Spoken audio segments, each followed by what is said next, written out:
Water, it's essential for life. We drink it, we use it to grow food, we need it for industry. Yet this precious resource is becoming increasingly scarce. As populations grow and climates change, water stress is increasing around the world. This isn't a problem for the future, it's a problem right now. Imagine a world where rivers run dry, imagine farms turning to dust, imagine cities struggling to provide water for their people. This is the future we face if we don't act now.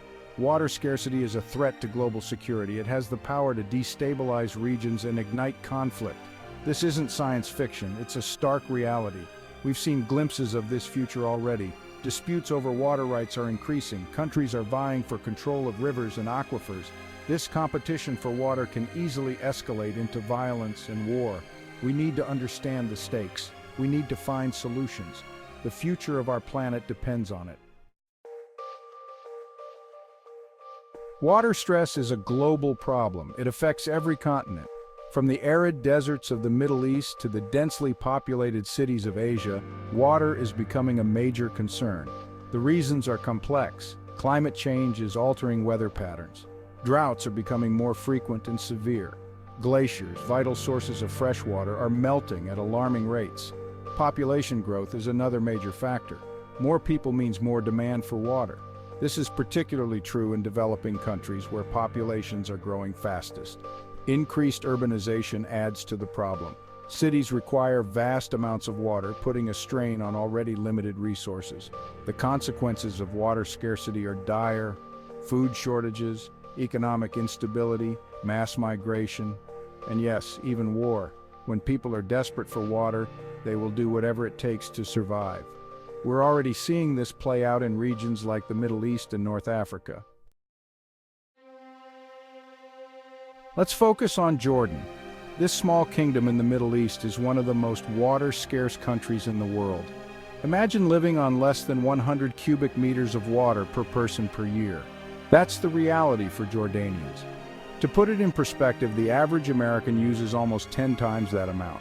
Jordan's water woes stem from a combination of factors. The country is naturally arid, receiving very little rainfall. Population growth and an influx of refugees have further strained water resources. The situation is critical. Farmers are struggling to irrigate their crops. Cities are facing water rationing. Jordan's experience is a stark warning to the rest of the world.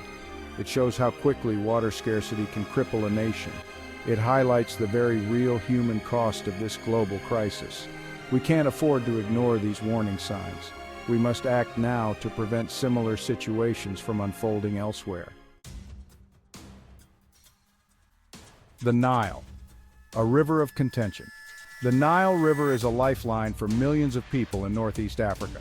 But this vital waterway is also a source of tension and conflict. Egypt, heavily reliant on the Nile for its water supply, has long held a dominant position over the river's management. However, this dominance is being challenged by upstream countries, particularly Ethiopia. Ethiopia is in the midst of constructing a massive dam on the Blue Nile, a major tributary of the Nile River. The Grand Ethiopian Renaissance Dam, or GERD, is intended to provide much-needed electricity to Ethiopia.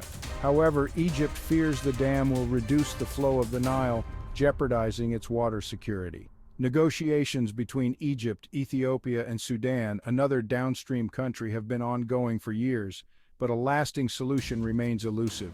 The stakes are incredibly high. The Nile is not just a river, it's a source of life, a symbol of national pride, and a potential flashpoint for conflict. From local conflicts to global crises, a cascade of consequences. Water wars are about survival and stability. Scarcity leads to far-reaching consequences. Food production plummets, causing hunger. Mass migrations occur as people flee. Local crises can escalate into conflicts. Countries may fight for control of rivers. The global economy is interconnected. Quenching the thirst for peace. The future may seem bleak, but there is still hope. We can avert a global water crisis. We can prevent water wars. But it requires a collective effort. We need to act now with urgency and determination. Governments need to prioritize water management. International cooperation is crucial. Countries must work together to manage shared water resources. We need to move beyond the zero-sum game of water politics. Each of us has a role to play. We can reduce our water footprint. We can support organizations working to improve water management. We can raise awareness about this critical issue. The time to act is now. Let's work together to ensure a future where water is a source of life, not conflict. Let's quench the thirst for peace.